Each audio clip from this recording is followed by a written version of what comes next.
Hi everyone, I'm Fanni and I'm here with Michaela Kirst, one of the three directors of Wood, Game Changers Undercover. Michaela has worked as a journalist in New York for years and now is the head of the Berlin department of Saga Film. She is a successful documentary director and producer for TV and cinematography. For example, her work, Brown Babies, Germany's Lost Children, won numerous awards. So, Michaela, would you tell us how did you get into the world of environmental protection? Well, I mean, that's a field that always interested me a lot because I think that's just a very, very important topic. And I actually, started to do films about it with our main protagonist, Alexander von Bismarck. So I did a television documentary about him and his work before, also actually about illegal logging. And this was a film which took place, it was like wood from Madagascar, which got illegally harvested, then went to China or Germany, and then to the US. Actually for classical instruments. So that was really a very important, very exciting work and very important, I think, also, to show how illegal logging is really working on a global level. It's a global market. And I always felt, it's really so important that it should be also on a big movie screen. And that's, how we started to think about it together with Monica and Eva, the two other directors and producers, to do a bigger film about investigation within Europe, because that's also, I think, one of the subjects is very important. That usually, if we think about illegal logging, it's somewhere else. It's Latin America, but it's not within the European Union, actually. And that's why we thought this is really important to also show it's happening everywhere. Yeah. Mm-hmm. Wow. And what was the concept of the movie at first? I mean, how did you choose the Romania as a main location for the film? Well, they're actually, you mentioned Europe as well. Yeah, they're true. I mean, it's more than, we filmed in different location, but it's true that, some of the main activities of the film take place in Romania. And there are two reasons for it. The one reason is that Monica, the Romanian director and co-producer, actually had a personal experience. She comes from a rural part of Romania, and there because of illegal logging, there were issues with landsliding. So people lost their houses to it. So she always felt, that's really something to address. And Ebba, the Austrian director, is kind of the connecting point. I was doing a film with her. She knew her, and so she kind of put, Alexander from Bismarck and his organization EIA with me together with Romania. And so we kind of merged it, and we actually brought, in this case, it's so that we brought Alexander von Bismarck and his crew into Romania. We asked them, listen, this is really an issue as we see it, and why don't you go there? That I think we think that would be really important. And then the people who are actually legal logging there are mainly Austrians. That we didn't know that at the beginning. That just really part, that came out during the filming. Oh, thank you. And now we know about the director's agenda. And could you tell us about the main character's agenda? I mean, what are Alexander von Bismarck and Gabby and Bogdan up to now? Oh, what they're doing right now, actually? Or before the film and I just explained a little bit what, how they got together, etc. Yeah. So Alexander von Bismarck is running the Washington DC office of an organization which is called EIA, which means Environmental Investigation Agency.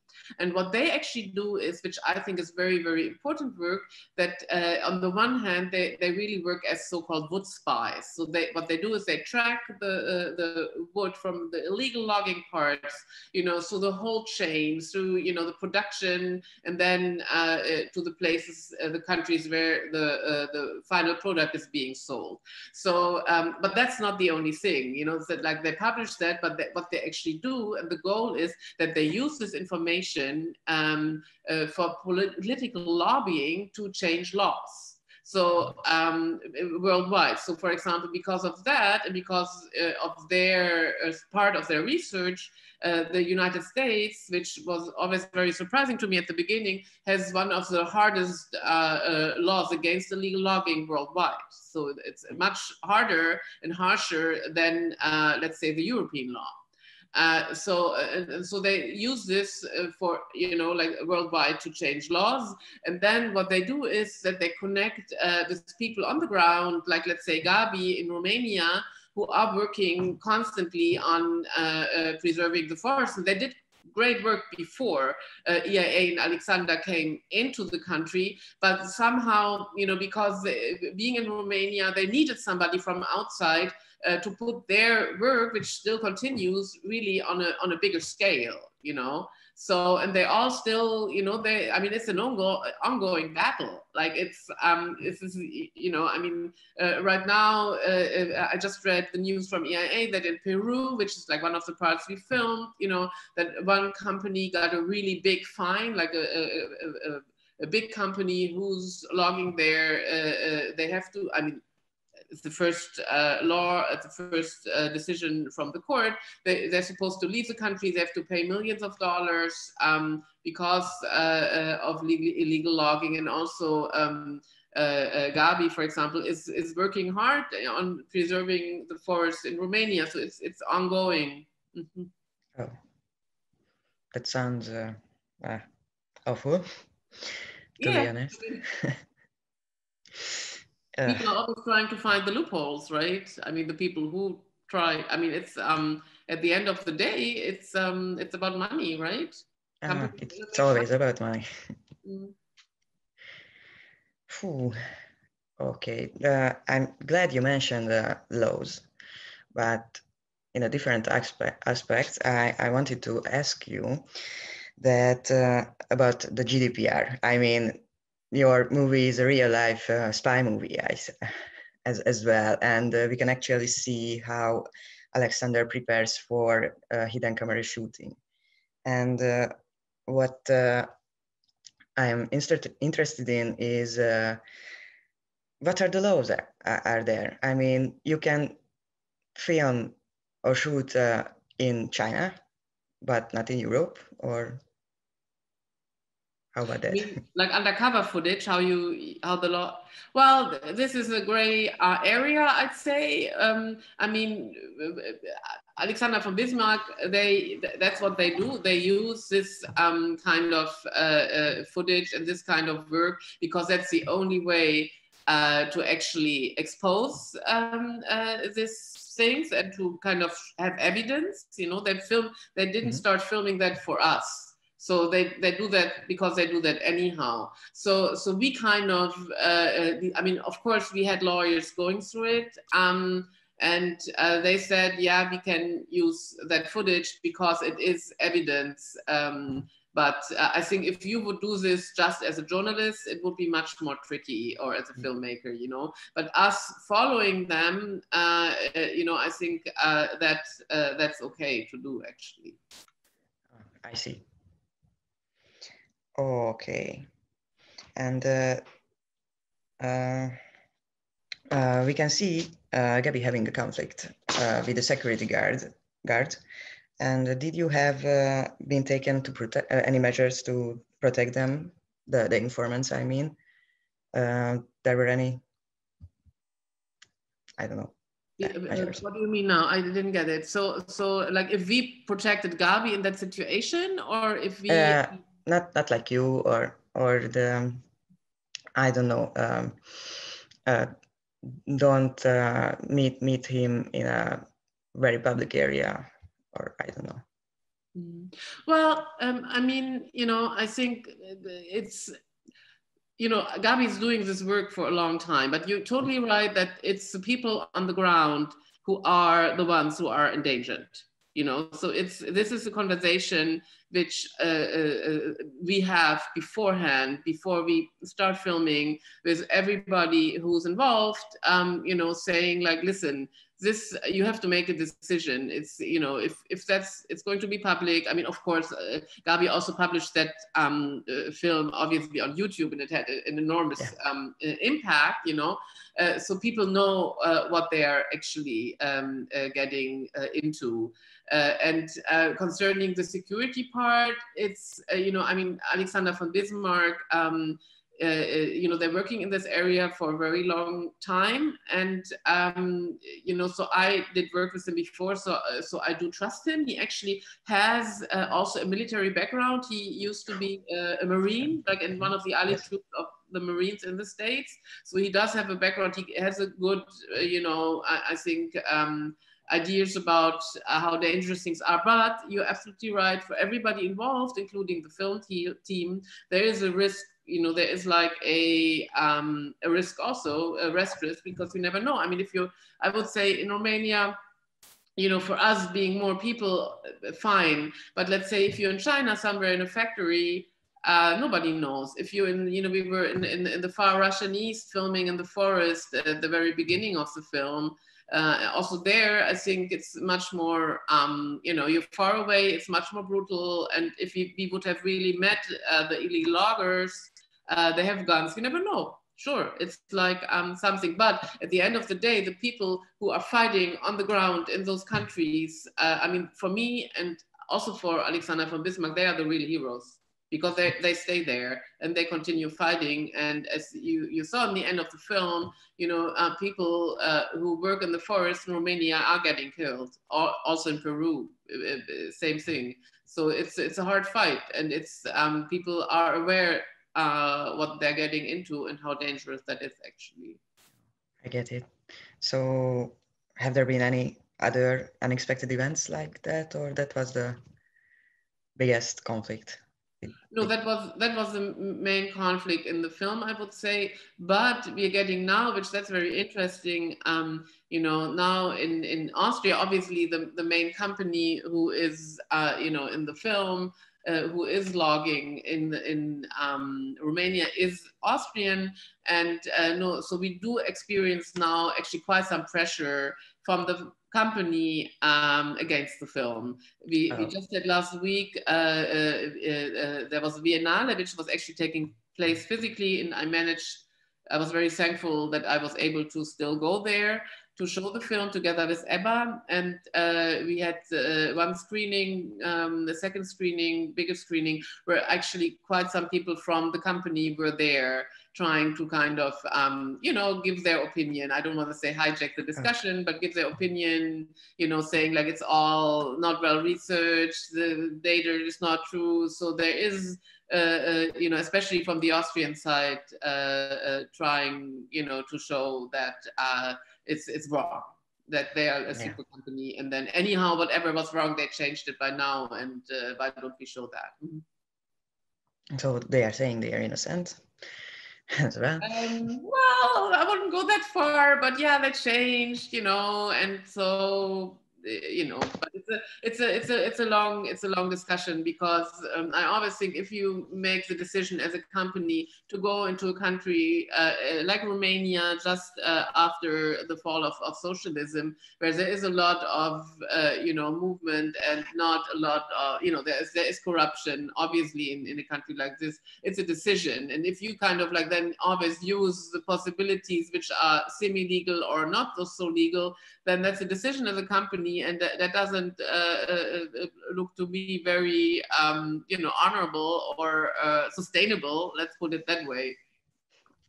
Oh, so we can say the movie bring the desired effect. I mean, the company is exposed, and they are fighting now with the law. Yeah, I mean, so it's still a discussion. Yeah. I see. And what was the impacts are you expected from this movie?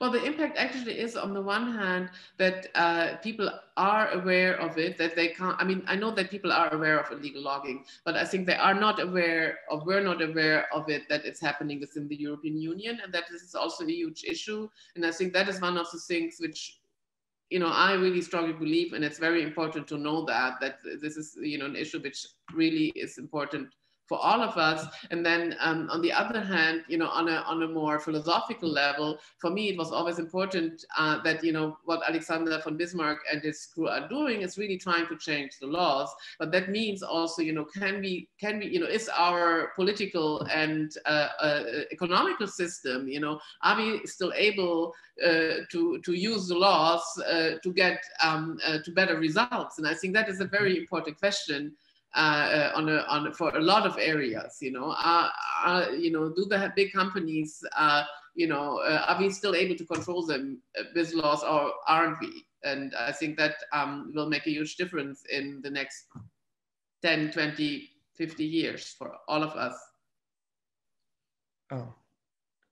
So what do you know about whether the film has reached the decision makers? I mean, we know the environmental, I don't know, minister of Romania was poisoned or something. So there is happening, the change is happening there. It just started, you know, this year, which unfortunately with the Corona pandemia, we have, you know, I mean, it's running on a lot of festivals, but unfortunately a lot of them are online, which I think it's great that it does, but still it has a little less impact than in the physical world, because you meet the people and you have all those discussions, etc. So now this year is mainly the festival run, and then after that, you know, there are also efforts to use it for, you know, to show it in more parliaments, to show it for decision makers. So that we're working right now on that, and then there will be also,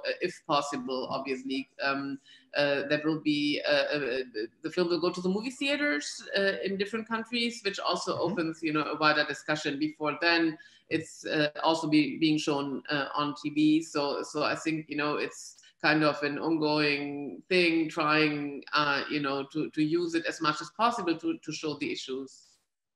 I see.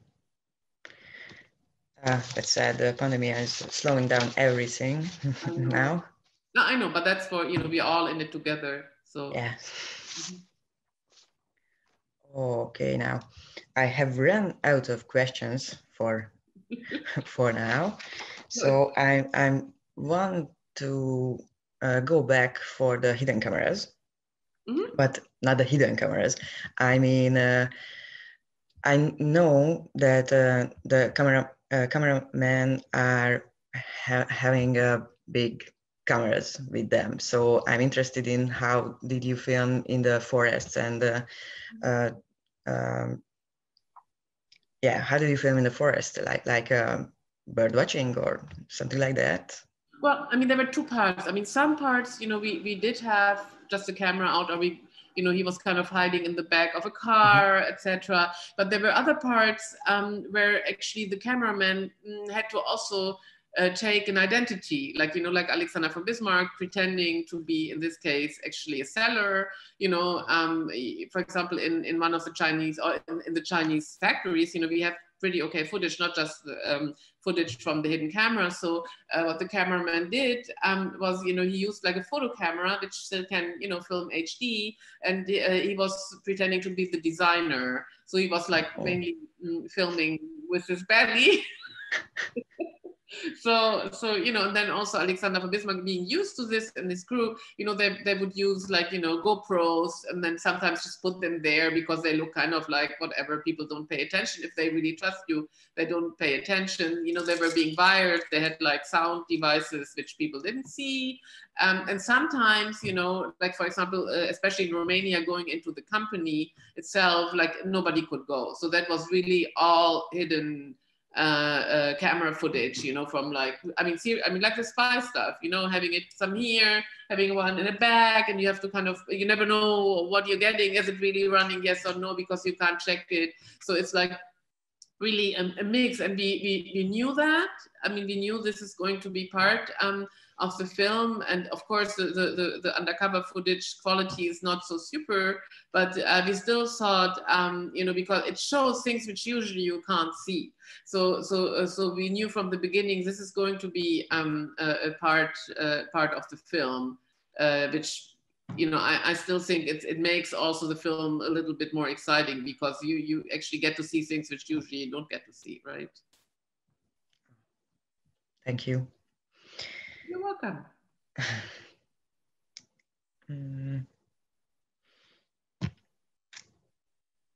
I think I heard everything I wanted to know. I am really curious what the other viewers will ask from you. And thank you very much, your answers. Thank you. You're welcome.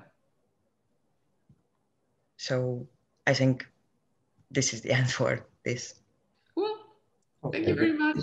Thank you. Thank you. Okay, so have a great day, right?